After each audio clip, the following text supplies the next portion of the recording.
Excuse me sir. ఏంటి sir, the Pluto అనే project గురించి మీరు ఎప్పటి నుంచో ఎదురు చూస్తున్నారు కదా, ఆ ప్రాజెక్ట్ పనులు మొదలవబోతున్నాయి సార్. మనం మంచి కొటేషన్ ఇచ్చి మంచి ప్రజెంటేషన్ ఇస్తే ఆ ప్రాజెక్ట్ మనకే వచ్చే అవకాశం ఉంటుంది. ఇప్పుడు దాని గురించి ఆలోచించే ఇంట్రెస్ట్ ఇంచు కూడా లేదు. నువ్వు వెళ్ళవు. అంటే అది వెళ్ళమని చెప్పానా? ఆ ప్రాజెక్ట్ మీద మిత్ర చాలా హోప్స్ పెట్టుకున్నాడు.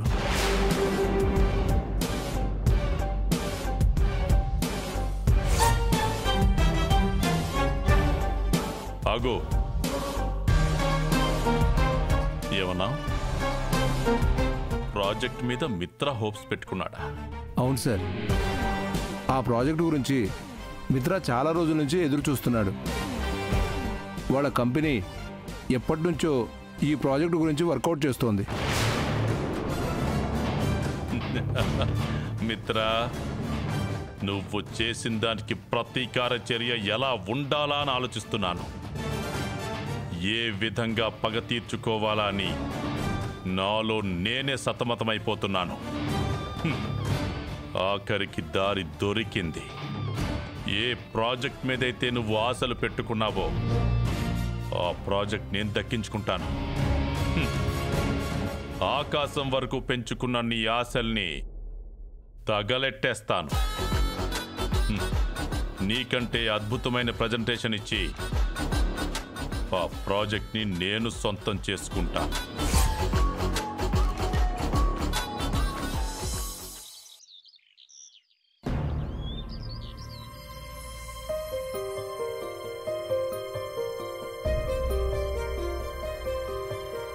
భగవంతుడా, నేనెవరూ చెప్పకూడనంత పెద్ద అబద్ధం చెప్పి ఇంట్లో వాళ్ళని నమ్మించాను. అబద్ధంతో వాళ్ళని మోసం చేస్తున్నాను. ఆ అబద్ధం వాళ్ళకి సంతోషాన్ని కలిగించిన వాళ్ళని మోసం చేస్తున్నాననే భావన నన్ను అడుగడుగునా విపరీతంగా బాధ పెడుతుంది. వాళ్ళని మోసం చేసిన, ద్రోహం చేసిన ఇదంతా మిత్ర గారి క్షేమం కోసమే.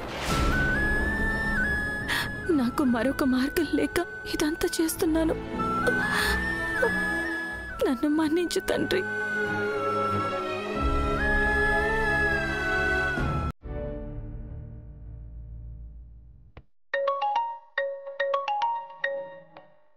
హలో, యా అవును. Is it really? నేను అస్సలు నమ్మలేకపోతున్నాను. Okay, I will be there. Definitely I will come and meet you. See you, bye, thank you. Mom, dad ఎక్కడున్నారు? ఒకసారి అందరు ఇక్కడికి రండి.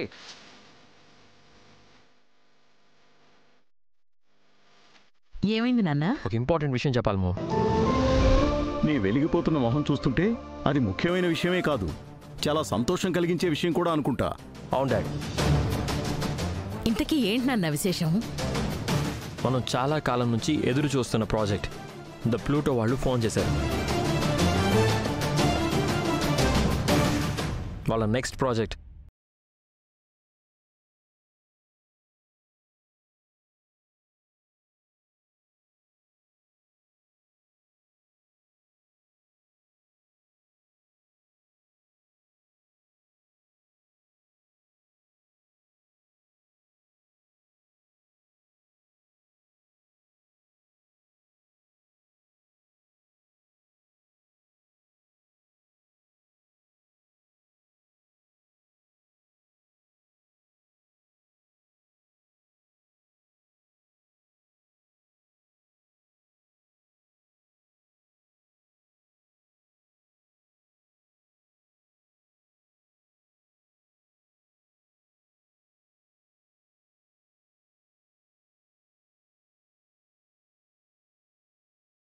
ఆ ప్రాజెక్ట్ని నీ సొంతం చేసుకోవాలి.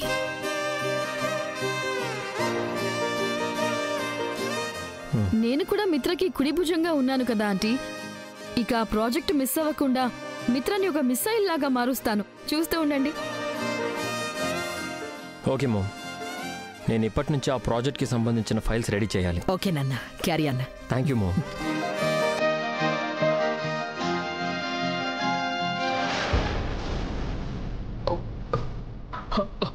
మిత్ర గారు, మిత్ర,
ఎందుకు నా వైపు అందరూ అలా చూస్తున్నారు? 3 కాళ్ళ ముసలమ్మకి మూడొచ్చి కాటికి పోయే కాలు కూడా కదాకళి చేసింది అన్నట్టు కడుపుతో ఉన్న దానివి కన్నెపిల్లల పరుగులు తీస్తున్నావేంటా అని.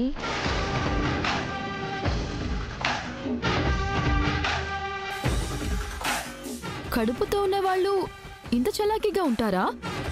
ఇంత చురుగ్గా పరిగెడతారా? ఇంత హుషారుగా కనిపిస్తారా? కడుపుతో ఉన్న వాళ్ళైతే ఇవన్నీ చేయరు.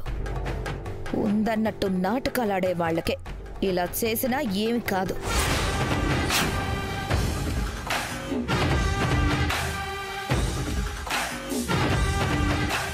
అవును కదా, మరిప్పుడు లక్ష్మి కడుపుతో ఉన్నట్టా లేనట్టా?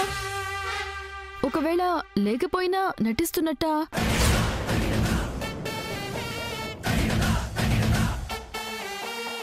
ఏమో, అది ఆవిడ గారికే తెలియాలి. దేవయాని, కాసేపు నువ్వు ఆపుతావా?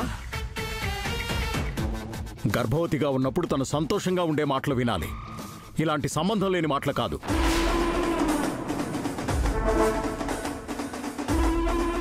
అమ్మా లక్ష్మి, హఠాత్తుగా నీకేమైంది? నువ్వు ఒట్టి మనిషి కూడా కాదు.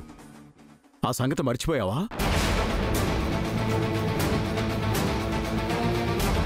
అమ్మా లక్ష్మి, ఈ సమయంలో నువ్వెంత జాగ్రత్తగా ఉండాలి.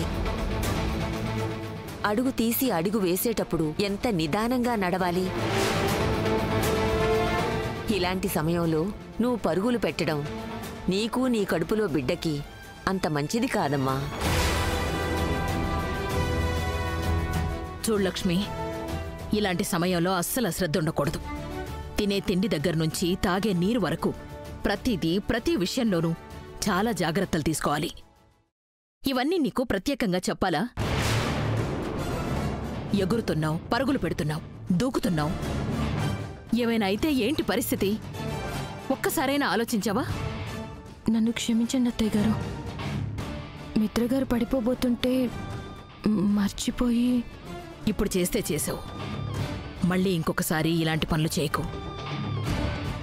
ఏ చిన్న పొరపాటు జరగకూడదు. ప్రతిదీ చిన్న విషయమే అని నిర్లక్ష్యంగా తీసుకోకు, అర్థమైందా? అలాగే అత్తయ్య గారు.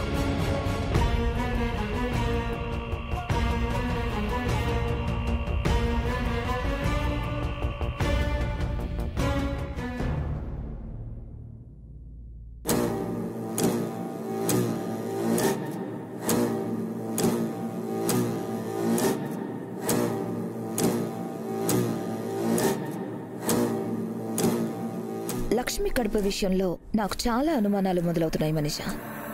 తను గర్భవతి కాకుండానే అయినట్టు నాటకాలు ఆడుతోందనిపిస్తోంది. మొదటి నుండి నా అనుమానం కూడా అదే కదా ఆంటీ. విడాకుల నుంచి తప్పించుకోవడానికే ఇలాంటి మాస్టర్ ప్లాన్ వేసుంటుంది మనిషా. అదే కదా ఆంటీ, అసలు గర్భవతిగా ఉన్నవాళ్ళు అడుగు తీసి అడుగు వేయటానికి ఆలోచిస్తారు. ఇలా చెంగు చెంగుమని జింకలా ఎగురుతారా? అది మాత్రం ఖచ్చితంగా అనుమానించదగ్గ విషయమే మనిషా. ఆ కడుపు వెనుక దాగున్న నిజం బయటికి లాగాలి. అది సరే ఆంటీ, అరవింద్ అంటే తీరేంటి అలా ఉంది? భద్రంగా ఉండు, బద్ధకంగా ఉండు అని ఏవేవో సలహాలు ఇస్తున్నారు. నందన్ ఫ్యామిలీకి వారసుడిని ఇస్తుందని సంబరపడిపోతున్నారా ఏంటి? నాకు అదే అర్థం కావడం లేదు మనీషా. హఠాత్తుగా అంత ప్రేమ ఎందుకు ఒలకబోస్తోందో. ఉన్నపళంగా లక్ష్మి కడుపు మీద అంత శ్రద్ధ ఎలా పుట్టుకొస్తోందో. వారసుడి విషయంలో అరవింద్ ఆంటీ మనసు కరిగిపోతుందంటారా? ఇక లక్ష్మిని ఇంటి కోడలిగా శాశ్వతంగా ఇక్కడే ఉంచేస్తారా? టెన్షన్ పడకు మనీషా, ఏమవుతుందో చూద్దాం. ఏమవుతుందో చూద్దామని కూర్చుంటే ఈలోపే జరగకూడని నష్టం జరిగిపోతుంది. నా జీవితం తెగిన గాలిపటంలా మిత్ర చుట్టూ తిరగడంతోనే సరిపోతుంది. మరి ఏం చేద్దామంటావు మనీషా? లక్ష్మికి వచ్చిన కడుపు అందర్నీ కలిపేసేలా ఉంది, అందర్నీ కరిగించేసేలా ఉంది. అది జరగకూడదు అంటే ముందు అందరి మనసుల్లోనూ లక్ష్మి గురించి కొన్ని విష బీజాలు నాటాలి. అదేలా?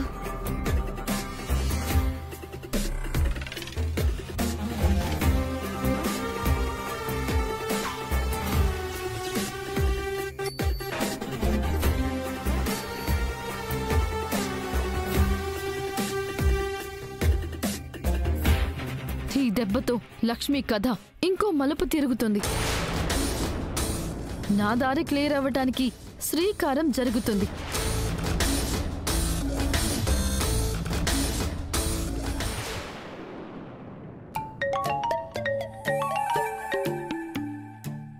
హలో హలో మై డియర్ ప్రేమదేవత, ఈ దాసుని కరుణించాలి అని నీకనిపించలేదా? ఇప్పుడేమైంది సార్?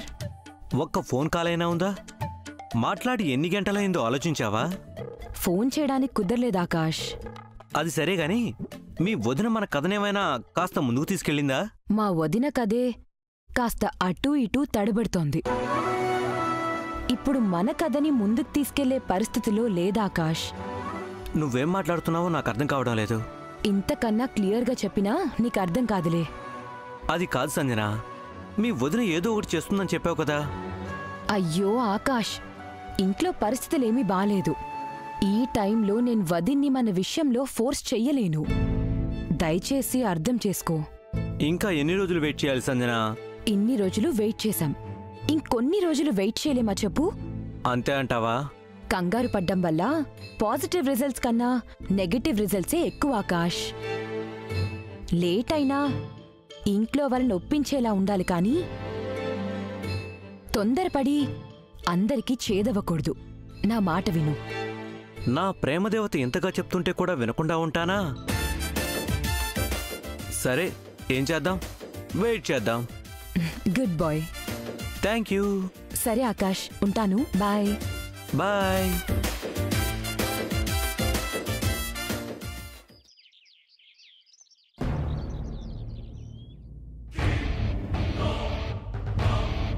మనీషా, ఆ గవర్నమెంట్ ప్రాజెక్ట్ మనకే రావాలంటే కొంచెం హార్డ్ వర్క్ చేయాలి, కొంచెం కొత్తగా ఆలోచించాలి.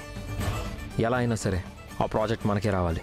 మిత్ర, అవన్నీ చూసుకోవడానికి నేను ఉన్నాను కదా, డోంట్ వరీ.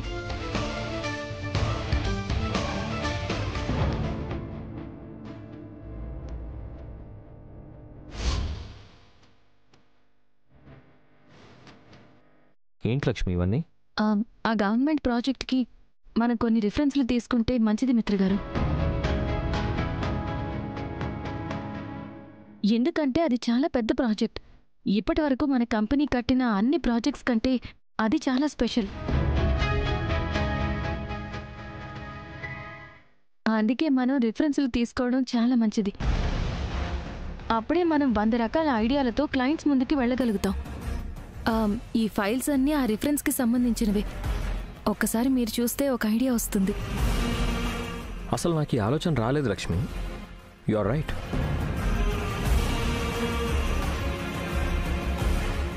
ఇంత పెద్ద ప్రాజెక్ట్ చేసేటప్పుడు కొన్ని రిఫరెన్సెస్ తీసుకోవడం చాలా అవసరం. Thank you for your suggestion.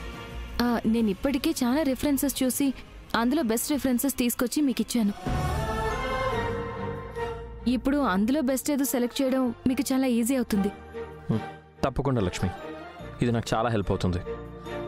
చూసావా మనీషా, మనకి రాని ఐడియా లక్ష్మికి వచ్చింది?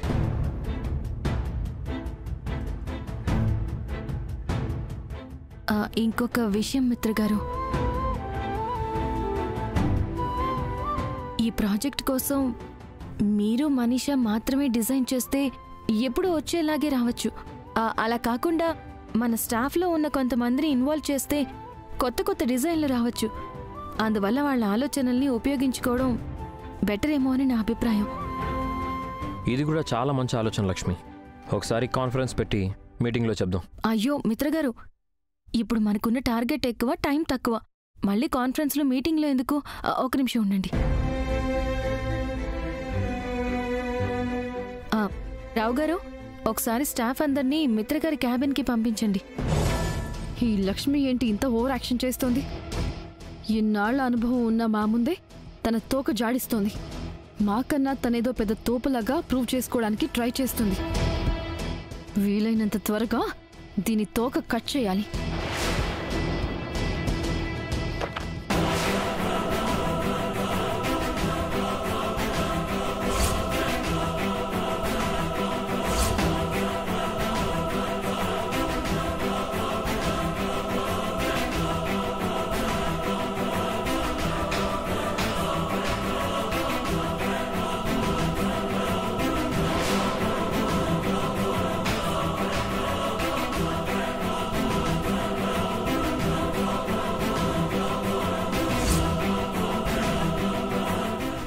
థ్యాంక్ యూ మిత్ర గారు.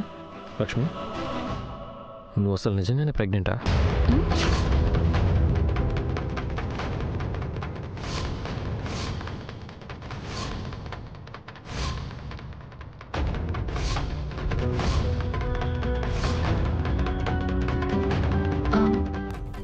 అలా అడిగారేంటి మిత్ర గారు? మరి లేకపోతే ఏంటి? ఫైల్స్ మోసుకొచ్చేసావు, ఇప్పుడు పేపర్స్ కోసం చిన్నపిల్లలా పరిగెడుతున్నావు. ఏంటిదంతా?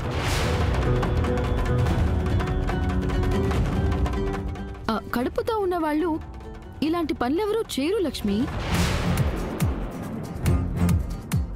కానీ నువ్వేంటో కడుపున్న సంగతే మర్చిపోయి విచిత్రంగా ప్రవర్తిస్తున్నావు. ఆహా, వర్క్ మోడ్లో ఉన్నాను కదా మనీషా, మిగిలిన విషయాలు పెద్దగా గుర్తులేవు. వర్క్ మోడ్లో ఉండొచ్చు లక్ష్మి, కానీ బిడ్డ జాగ్రత్త.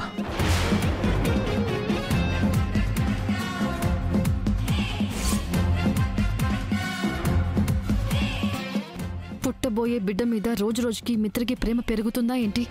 అది కూడా చాలా డేంజరే. నేను కొంచెం జాగ్రత్తగా ఉండాలి, లేకపోతే నేను ప్రెగ్నెంట్ కాదని వీళ్ళకి తెలిసిపోతుంది. సార్ పిలిచారంట? లక్ష్మి, ఐడియా నీదే కాబట్టి నువ్వే వీళ్ళకి ఎక్స్ప్లెయిన్ చేయి. సరే మిత్ర గారు. చూడండి, ఇప్పుడు మనం చేయబోయే గవర్నమెంట్కి సంబంధించిన భారత్ టౌన్షిప్ ప్రాజెక్ట్ చాలా ముఖ్యమైనది.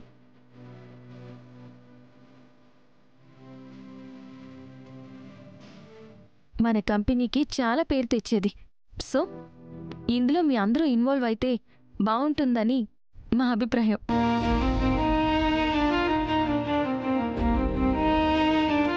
మీరందరూ ఈ ప్రాజెక్ట్కి మీ ఆలోచనలు జోడించి డిజైన్లు తయారు చేయండి. అందులో ది బెస్ట్ డిజైన్స్ మన క్లయింట్కి చూపించడం జరుగుతుంది. Thank you so much madam. మమ్మల్ని కూడా ఇలాంటి ప్రాజెక్ట్లో ఇన్వాల్వ్ చేస్తున్నందుకు చాలా హ్యాపీగా ఉంది. అర్థమైంది కదా? ఇక వెళ్ళి మీరందరూ ఆ పని మీద ఉండండి. టైం లేదు, ఓకేనా? అందువల్ల టైం వేస్ట్ చేయకుండా వర్క్ చేయండి. Okay madam. Thank you sir. Okay. సరే మిత్ర గారు, నేను వెళ్ళి నా పని నేను చూసుకుంటాను. ఓకే. లక్ష్మి ఆగు.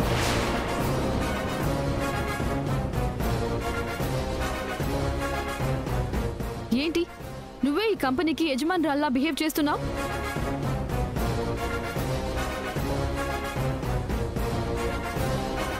నీ ఇన్స్ట్రక్షన్స్ తోనే అందరూ పని చేయాలి అన్నట్టు ప్రవర్తిస్తున్నావు. ఏంటి సంగతి? మనీషా, నీకింకా అర్థం కాలేదా? ఈ కంపెనీకి మిత్ర గారు యజమాని అయినప్పుడు ఆయన భార్యగా నేను యజమానురాలనే కదా.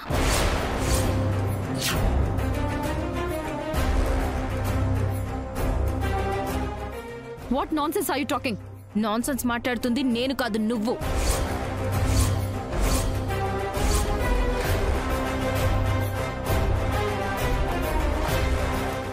నేను ఈ కంపెనీలో ఎంప్లాయీగా జాయిన్ అయినంత మాత్రాన మిత్ర గారి భార్యను కాకుండా పోతానా?